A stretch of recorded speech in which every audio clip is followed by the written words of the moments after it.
The moment Specialist First Class Owen Briggs realized they might actually win was the same moment he watched a Valorian warrior step on a contact plate and get launched 6 feet into the air. The Valorians were proud. That was the first thing anyone told you when they brought up the annual joint war game between the 31st Rapid Assault Group and the Valorian 9th Blade. Proud, disciplined, and in 11 straight years of mock combat exercises, completely undefeated against the humans who kept signing up to fight them. The Valorians stood 2.5 meters tall on average, possessed reinforced skeletal structures designed by 4,000 years of evolution, and ran sensory arrays that put human eyes and ears to a level of shame that officers stopped putting in writing. They did not lose. Not to anyone, and certainly not to the short, soft, occasionally irrational creatures from a blue-green world called Earth who kept showing up every year with new tactics that never quite worked. Master Sergeant Gina Holloway, commander of the 31st 3 Squads Plus Attachments Contingent, had decided that this year was going to be different. That decision had required a significant amount of paperwork, 2 face-to-face meetings with her battalion CO, and 1 rather pointed conversation with the logistics officer who controlled specialty personnel assignments. The result of all of it was a transfer order pulling Specialist First Class Owen Briggs out of his workshop aboard the carrier UES Callaway and attaching him to the unit as technical support. Owen had not wanted to go. He was 3 weeks deep into a project rebuilding the targeting calibration system for the ship's secondary railgun array, a job that required patience, precision, and the kind of sustained concentration that did not survive being interrupted by deployment notices. Leaving meant handing it off to Petty Officer Second Class Davis, who was competent but who had a documented habit of over-talking connection ports in a way that introduced subtle misalignments that didn't show up in immediate testing but caused drift variance. Owen had documented this issue twice in maintenance logs. He had listed all of it in a formal written request to remain aboard the Callaway until the calibration work was complete. Holloway had written back 2 words, "pack light," so Owen packed light. He brought a duffel bag of personal gear, a reinforced case of hand tools, a secondary case of precision instruments, and 6 crates of miscellaneous components he had requisitioned from ship stores under the category of exercise support materials. The requisition form included an itemized list that the clerk had looked at for nearly a full minute before stamping it through, apparently deciding that whoever was asking for 14 meters of resistive wire and 4 compressed air canisters rated for fire suppression systems probably had a reason. The transport shuttle to Voran Station, the neutral orbital platform where the war game was staged each year, took 14 hours. Owen spent 12 of them reading the after-action reports from all 11 previous exercises, which he had pulled from the unit's operational archive before departure. He read them in order, from the first to the most recent, with his notebook open on his knee and his pen moving constantly. What he found was not encouraging in terms of outcomes. It was, however, profoundly instructive in terms of patterns. The Valorians won through superior sensing. Their squad-level sensory arrays operated across thermal, acoustic, and near-field electromagnetic spectrums and could detect human body heat through 2 layers of standard composite paneling at ranges that made cover essentially decorative. Their superior coordination, which was a gestural combat language, a dense system of hand, arm, and crestplate movements developed specifically for silent close-quarters communication, allowed their squads to maneuver with synchronization that human radio-dependent teams could not match.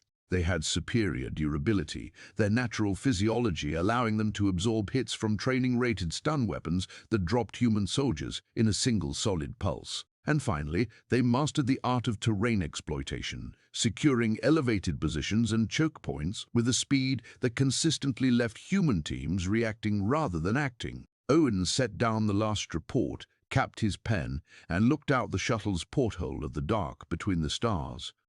His mouth pulled to one side. He opened his notebook to a fresh page and began writing a different kind of list. Voran Station was a functional rather than comfortable installation, a mid-sized orbital platform used primarily as a logistics relay and occasionally as neutral ground for exactly this kind of Allied military cooperation event.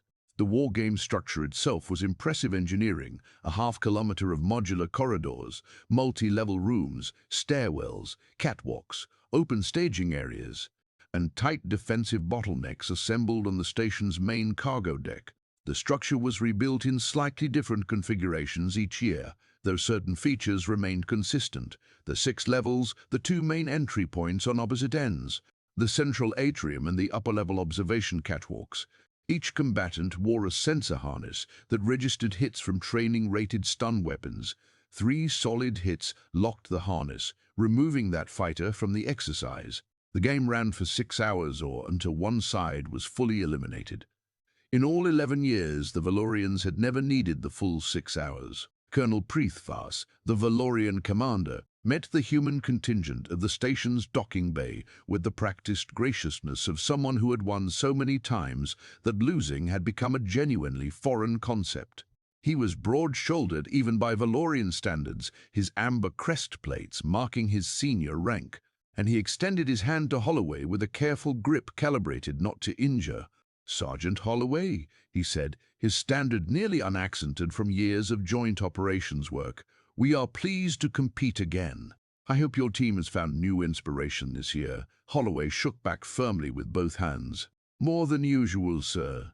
Preethvas's crest plates shifted slightly, a small flicker that passed quickly. He looked past her at the human contingent assembled behind her, taking a brief inventory, and his gaze settled on Owen, who was standing slightly apart from the soldiers in his grey technician's uniform, with the tool vest over it, notebook out, pen moving. "You have brought a technician," Preethvas observed. "Support staff," Holloway said in a tone that didn't elaborate. Owen glanced up, gave the colonel a polite nod of acknowledgement, and returned to his notebook. The war game began in 32 hours. Owen intended to use 30 of them productively. The exercise rulebook permitted each team to pre-stage non-weapon equipment inside their designated starting zone and to access the full structure during a 2-hour familiarization window. Nobody in the rulebook's history had felt the need to define non-weapon equipment with any precision because the definition had never been contested. Owen had read the rulebook 4 complete times, and one partial 5th time focused specifically on the equipment sections. He had also read the Environmental Safety Annex, the Station Infrastructure Usage Guidelines, and the historical precedent notes appended to the competition records. He spent the first 6 hours of his available time walking every corridor of the structure with Corporal Tim Reyes, the unit's best scout, and a man with a gift for spatial awareness that Owen respected without fully understanding. Owen carried a clipboard, a tape measure, and the small atmospheric sensor he had modified on the shuttle. He measured doorway widths, ceiling heights, the floor grating weight limits stenciled on the upper levels, and the spacing and orientation of the ventilation intake and return grates. He tested which walls were solid composite construction and which were the lighter modular partition type by knocking on them and listening to the return sound. He found the maintenance crawl spaces behind the eastern corridor's wall panels and spent 45 minutes inside the largest one, measuring air circulation rates at 3 points along the ductwork. Reyes walked with him throughout and said very little, which Owen appreciated. He had learned within the first hour that Owen processed out loud and did not require a conversational partner, only the occasional confirmation of field observations. "Ventilation runs on a 20-second cycle," Owen said, flat on his stomach in the crawl space with a flashlight clenched between his teeth. "Positive pressure differential in the upper 3 levels, negative in the lower 2. He made a notation. "That matters significantly." "Walk me through why," Reyes said from outside the crawl space. "Anything introduced into the air supply on the upper intake side flows down through the structure. Anything introduced at the lower level returns stays localized in the lower zone." Owen backed out and stood up, brushing composite dust off his vest. "The Valorians consistently push for and hold the upper levels. They'll run the same strategy this year.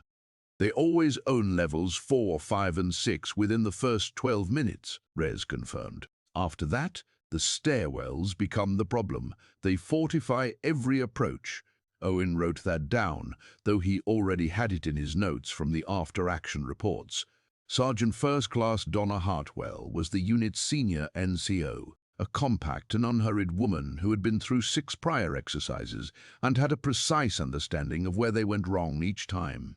She found Owen at the staging area near the end of his 9th hour, eating a ration bar, standing up and soldering a connection between a modified atmospheric sensor and a compact wireless transmitter. She looked at the 3 folding tables he had covered with organized components and was quiet for a moment. "Briggs, briefing in 20. I'll be there." He didn't look up. She looked at the tables more carefully. Coils of thin-gauge resistive wire, 4 compressed air canisters with modified pressure valves, a collection of machined metal contact plates connected to small triggering mechanisms, 2 flashbang casings with the charge elements removed and replaced with circuit boards he didn't recognize, a significant quantity of non-conductive mesh folded in careful squares, and a row of small cylindrical devices that combined emitter components with power cells. "Is any of this going to get us disqualified?" Owen set down the soldering tool. "No. I've checked everything against the rule book and the safety annex." "What is all of it?" He picked up the soldering tool again. "Contact-triggered pneumatic displacement devices, a distributed thermal signature masking grid, 6 localized sensory disruption emitters, and a corridor area denial approach that I'm still finalizing the delivery mechanism for." Hartwell processed this. Contact-triggered pneumatic displacement devices. The Valorians average approximately 200 kilograms in full gear. I've sized the spring load and pressure release for that weight range. The displacement is vertical, approximately 2 meters depending on exact trigger weight, onto a padded landing surface. No harness hit, no injury. Significant disorientation. In a tight corridor formation, 1 fighter going up and coming back down interrupts the movement of every fighter stacked behind them. She looked at him for a long moment. "Let's get to the meeting so you can walk all of us through it," she said. The evening briefing ran 90 minutes longer than Holloway had originally blocked time for, and she didn't cut it short. Owen laid everything out, from the problem statement through the specific interventions he had designed for each element of Valorian dominance, to the integrated deployment plan that combined all of them. Corporal Yolanda Mack, the unit's signals specialist, took 3 pages of her own notes and asked technical questions about the sensory disruptor frequency selection that required Owen to pull out his documentation. Reyes sketched a revised movement map as Owen talked. Hartwell said almost nothing but watched everything. By the end of it, the unit's tactical plan had been fundamentally restructured. The original approach: push the middle levels, attempt to hold 2 central corridors, absorb casualties as the Valorians used superior sensing to locate and eliminate human teams, was replaced by something that worked with Owen's systems rather than independent of them. The humans were not going to fight the Valorians at what the Valorians did best. They were going to systematically undermine the conditions that made those strengths decisive. Owen did not sleep that night. He worked from the end of the briefing through to the morning without pause. The thermal masking grid came together first. 14 meters of resistive wire woven into a non-conductive mesh substrate, laid in sections under the removable floor tiles in rooms 12, 14, and 16. When powered, the grid raised the ambient floor temperature by precisely 4 degrees across its surface area, flooding the room with a uniform thermal signature that matched the structural radiation baseline of the composite walls. A Valorian sensor sweep would read those rooms as empty. Owen had calibrated it 3 times on the workbench. Each calibration confirmed the same result. The catapult assemblies took longer. The compressed air canisters needed modified pressure valves that could release cleanly on a contact trigger without preloading stress accumulation. Owen had machined the contact plates on the Callaway before departure and brought them preset, but the triggering linkage needed to be fitted to each assembly in its installed position. Because the floor panels weren't perfectly level and a 2 mm variance in the contact plate angle changed the trigger weight threshold by nearly 8 kilograms. He adjusted all 4. He tested each one at reduced pressure 3 times. He recorded the actual trigger weights in his notebook and confirmed they were all above the heaviest human on the team, with full gear. That was Voss. and below the lightest Valorian in the exercise roster, which the pre-competition documentation listed at 183. The window was solid. The sensory disruptors were the simplest component. Each unit broadcast a randomized pattern in the Valorian passive audio array frequency range, cycling through subbands fast enough to prevent adaptation. The effect wasn't painful. The Valorian sensory systems had shut off protections against that, but it produced enough interference to functionally blind their acoustic situational awareness, like the way trying to hear a conversation while standing inside a running engine room was technically possible, but practically useless. Owen mounted all 6 in their planned locations, checked power levels, and confirmed broadcast range with his modified atmospheric sensor. The particulate work he saved for last and did quietly, alone in the lower maintenance crawl space with a small pressurized dispersion canister and a timing mechanism he built on the shuttle. He introduced the suspension into 3 separate ventilation return intake points, calibrated to release in a stage sequence that would spread the material evenly through the upper-level airflow over the first 20 minutes of the exercise. By the time he came back out and dusted off his knees, it was 0430 and the structure was silent around him. He spent 2 hours in a chair with his notebook running calculations he had already run and confirming they came out the same way they had before. They did. He made a note about the pressure pulse timing and checked the station infrastructure agreement clause one more time. The language was clear. He closed the notebook and ate another ration bar. Holloway found him at the staging area entrance with 1 hour left before the exercise began, looking out through the viewport at the structure. "Get any rest?" she asked. "Sufficient." She accepted that. Full deployment status. He turned from the viewport, 4 catapult assemblies in position. Corridors 7, 11, and 14 on the lower levels, and the level 4 east approach near their historical rally point. Flush-mounted under removable floor panels, undetectable without active scanning. Trigger weight calibrated above the human operational range. Our people won't activate them. Holloway nodded. Thermal masking grid is powered and active in rooms 12, 14, and 16 on the lower 3 levels. Primary defensive positions. The resistive mesh reads human thermal output as ambient structural radiation. Anyone scanning those rooms sees empty space. Sensory disruptors, mounted at the 4 main stairwell approaches, levels 2 and 3. Broadcast frequency targets the passive audio array range the Valorians use for environmental sensing. Effect is non-damaging, equivalent to standing next to running turbine machinery. Their navigation through those stairwells will require them to operate on degraded acoustic input. Holloway looked at him steadily. "And the thing you kept to yourself last night?" Owen paused 1 beat. "I introduced a particulate suspension into the ventilation return ducts servicing the upper 3 levels. Non-toxic, fully documented under its material safety designation, degrades completely within 4 hours. Meets every environmental and safety standard in the competition rulebook and the station's safety annex." He held her gaze. "It scatters light in the near-infrared band. Once the ventilation cycles it through levels 4, 5, and 6. Approximately 20 minutes after the exercise clock starts, their visual acuity for gestural communication drops to roughly 2-meter effective range. Their hand signal system requires clear sight lines at distance to function. At 2 meters, they're passing messages in a telephone chain instead of broadcasting to a squad." Holloway was quiet for a moment. "The rulebook does not prohibit non-toxic atmospheric particulates," Owen said. "There's no language addressing it. I checked the precedent notes. It's never come up. Because no one thought of it." "Because no one thought of it," he agreed. She turned back to the viewport. The structure sat massive and dark beyond the glass. Somewhere on its far side, 20 Valorian soldiers were running pre-exercise systems checks on their sensor arrays, reviewing their standard opening phase movement patterns, doing the kind of preparation the teams ran when they expected to win. "Briggs," she said quietly. 11 years. He understood what she meant without her finishing it. 11 years of Prethvas's careful, calibrated handshake. The handshake of someone extending courtesy to an opponent who was not really a threat. "That ends today," he said. She turned to look at him. "Try not to blow anything up." The exercise clock started at 0900 with a single tone from the station's overhead address system. 20 Valorians entered the structure from the east. 20 humans entered from the west.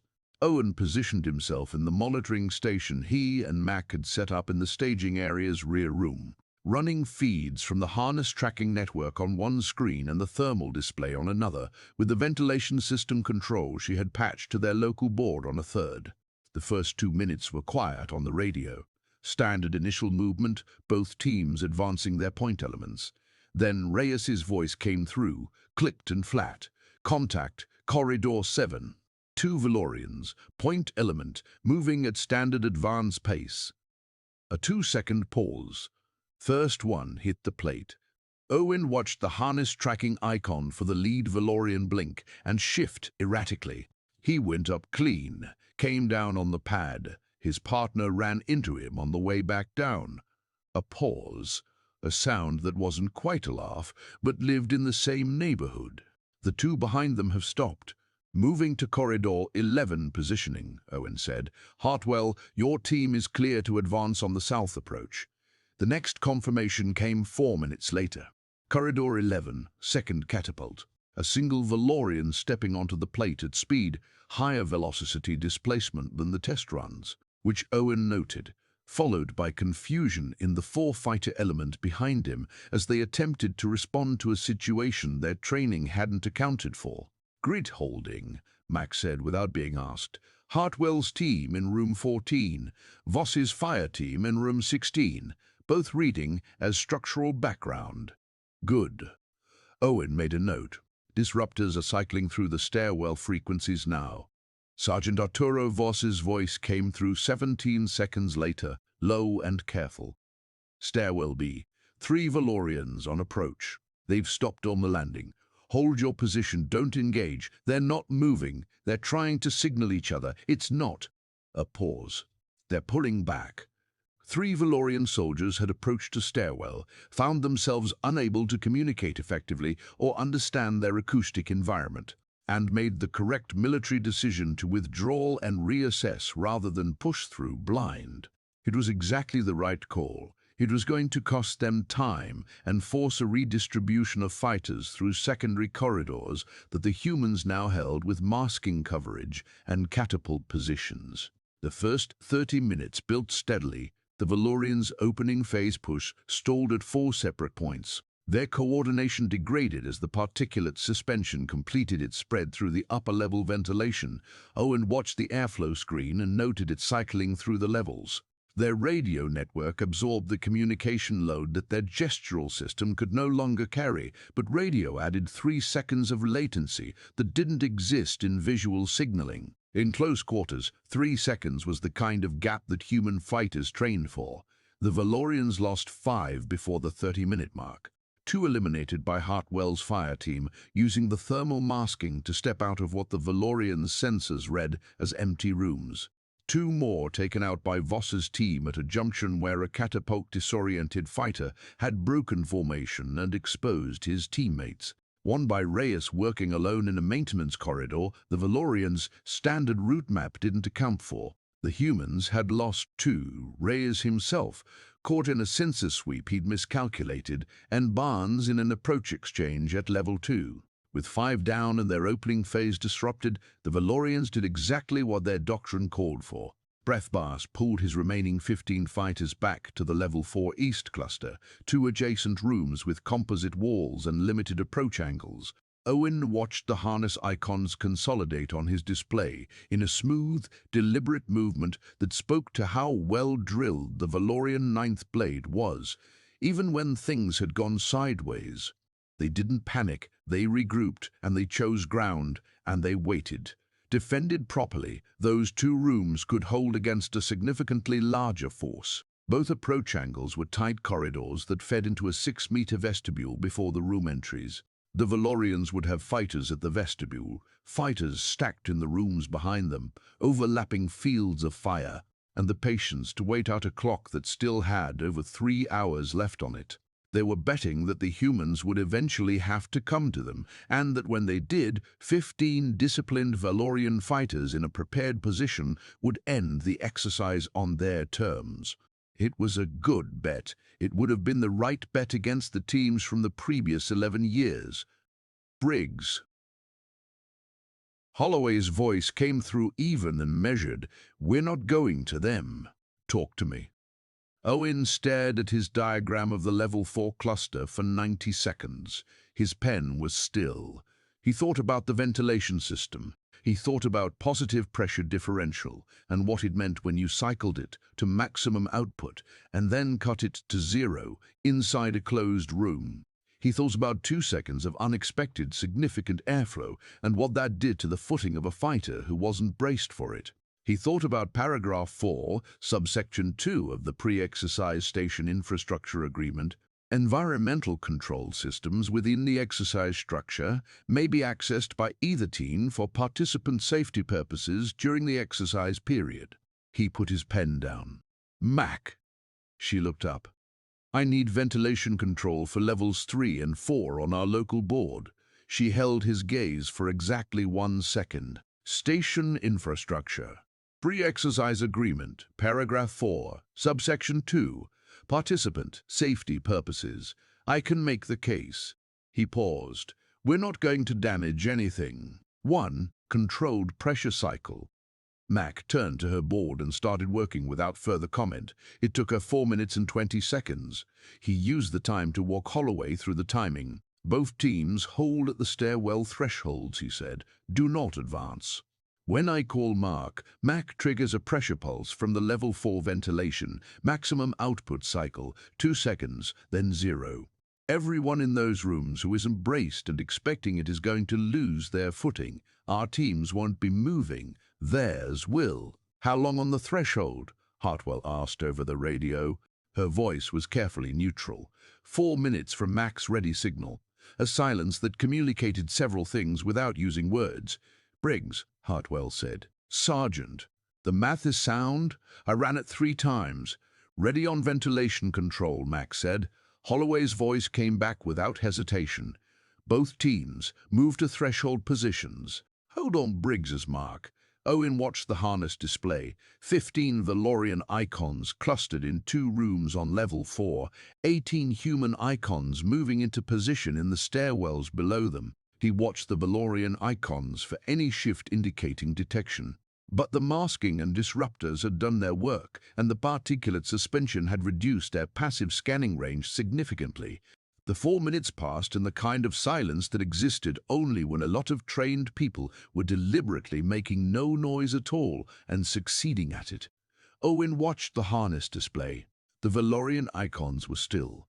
The human icons were still. The ventilation system screen showed normal operation. "Mark," Owen said. Mac triggered the pulse. The effect came through the radio as a burst of ambient sound, air pressure moving fast through vents and around corners, and then Holloway's voice cut through it clean and hard. "Move." What followed was not chaos. It was the controlled shorthand of people who had trained for exactly this kind of compressed, decisive moment. Short call-outs in both directions, position confirmations, the sharp electronic chirp that a harness made when it locked. 15 became 11 on Owen's display. Then 11 became 9 as the Valorians recovered faster than his estimate and began fighting back with the grim efficiency of soldiers who had absorbed a bad surprise and were trying to adapt. 3 more human icons grayed out in the close-in exchange. But 9 became 6, then 6 became 4. And 4 Valorians holding 2 rooms against 12 humans with working position data and established approach angles was a fundamentally different problem than 15 Valorians in a prepared, defensive cluster, and it resolved in the direction the math said it would. The overhead address system broadcast the exercise end tone 12 minutes after the pressure pulse. The harness display showed 0 active Valorian combatants, 15 humans still in the field. Owen set his pen down on the open notebook. He became aware that Mac had stopped working and was looking at him. He became aware that the radio net, which had gone quiet after the last confirmation call, was producing sounds that soldiers made when they had done something they had never done before and could not yet fit into a settled understanding of themselves. Holloway's voice came through last, after the others had settled. "Briggs, Ma'am." A pause. "Good math." He picked up his pen and wrote a note about the Valorian recovery time from pressure disruption. Then he capped it and allowed himself to sit quietly for 30 seconds. The post-exercise assembly was formal and precisely run, both teams drawn up in the station's main operations bay, while the exercise officials confirmed results, reviewed the harness data logs for disputed calls, there were none, and recorded the final entry in the permanent competition log. The entry read Exercise Cycle 12, 31st Rapid Assault Group versus Valorian 9th Blade. Result, Human Contingent, 31st RAG. Victory, Final Active Combatants, 12 Human, 0 Valorian. The first such entry in 12 years of competition. The two formations stood across from each other in the operations bay, and the room was very quiet for a moment. Not an uncomfortable silence, more the kind that existed when something that had been one way for a long time had just become another way, and everyone in the room was adjusting to the new shape of it. Colonel Prefbar stood across from Holloway for the formal handshake. His amber crest plates were entirely still in a way Owen had not observed them before. His expression was composed, controlled, and carrying something underneath it that was not anger or embarrassment, but was closer to the quality of attention a soldier gave to a problem that had just revealed itself. He took Holloway's hand and held it a moment longer than previous years. "You changed the terrain," he said. "We had good support," Holloway said. Prethvas looked past her at Owen, standing slightly to the side in his usual position, tool vest on, notebook at his side. The Valorian commander held the look for a measured moment, something shifting behind his eyes that Owen recognized as the Valorian gesture equivalent of recalibration. He released Holloway's hand and walked to Owen. He stopped at a respectful distance and looked down from his considerable height. "You studied us," Prethvas said. Owen held the gaze. "I studied the problem." What was the problem? 11 years of data showing a consistent outcome based on a fixed set of advantages. Owen kept his voice even. "Your sensing capability, communications system, physical resilience, and positional doctrine are all genuinely superior to our standard equivalents. I wasn't going to change that. I changed the conditions those advantages operated in." Prethvas was quiet for a moment that felt deliberate. Then he extended his hand the Valorian way, palm vertical, fingers together, a gesture reserved for formal acknowledgement between equals. Owen shook it. "Next year," Prethvas said, his crest plates shifting in the pattern Owen had identified from his reading as dry humor. "I am bringing engineers." "I'll be here," Owen said. Prethvas held his gaze for one additional second, then turned and walked back to his formation with the bearing of a commander who had taken a loss, assessed it clearly, and filed it as operational intelligence rather than personal injury. His soldiers fell in around him, and the Valorians filed out of the operations bay in their characteristic close formation, precise and unhurried, but without the particular ease that came from knowing the ending before it happened. Sergeant Hartwell appeared at Owen's left shoulder. "Contact-triggered pneumatic displacement devices," she said. "Yes, you launched a Valorian warrior into a ceiling in a combat exercise. The clearance was 1 meter and 40 centimeters above the projected apex of displacement, well within safety margins. He was disoriented, not injured." She shook her head slowly, then she clapped him on the back hard enough to push him forward a half step. "Bah," she said. "Station level 2. You're buying the first round for the catapult innovation alone. That seems disproportionate." "Briggs." "Yes, Sergeant." Holloway fell into step beside them as they moved toward the exit, the rest of the unit filing in around them with the loose energy of people who had been in sustained, controlled tension for hours and were letting it go. Corporal Mack fell in on Owen's right, still carrying her tablet. "The ventilation clause," she said. "Paragraph 4, subsection 2. You read the station infrastructure manual. I read everything relevant to the problem." She considered that. "How long did that take?" "About 4 hours on the shuttle." Mac made a sound that was a compressed laugh and shook her head. Holloway dropped back slightly to walk beside Owen and for a moment said nothing. "Briggs," she said finally. "Ma'am, when we return to the Callaway, I'm filing a formal request to have you permanently attached to the unit." Owen opened his notebook and wrote it down. "I'll need my workshop space." "You can have workshop space. My standing materials requisition needs to be at a higher tier than standard support staff. I'll see what I can do." Outside the station's viewports, the stars held their positions with the indifferent precision of a well-ordered universe, and somewhere in the exercise structure on the cargo deck, the particulate suspension he had introduced to the ventilation returns was finishing its 4-hour degradation cycle and disappearing into nothing, as calculated, exactly on time. He thought about what Prethvas had said. Next year, engineers. Good, that was how it should work. You brought your best problem solvers, they brought theirs, and every year the problem got harder and more interesting, and both sides left knowing things neither had known going in. That was the whole point of the exercise, underneath the competition and the pride in the 11 years of a single outcome. He had simply chosen to make the point clearly. The bar was warm and loud and smelled like station recycled air, and whatever Voron station catering considered beer, and when Owen walked in, Reyes raised a glass from a corner table with a look that might have been respect or might have been amusement, and was probably both. Voss said something at the bar that made 4 people laugh. Barnes, whose harness had locked out in the second hour, raised his drink at Owen from across the room with an expression that communicated no hard feelings about the outcome. Hartwell was already at the bar, ordering around with the focused efficiency she brought to every task, even when they were celebrating. Owen found a seat at Reyes's corner table and set his notebook down in front of him. He opened it to a fresh page. Reyes looked at the notebook. He looked at Owen. He took a measured drink from his glass. "You're doing it right now," Reyes said. "The pressure pulse recovery time needs a revised model," Owen said. "The Valorians adapted in about half the time I projected. That's worth understanding before next year. You're already thinking about next year. Prethvas is bringing engineers." Owen wrote 2 lines of notes. "That changes the problem significantly." Reyes shook his head slowly in the way that people did when something was beyond their capacity to fully argue with. He picked up his glass again.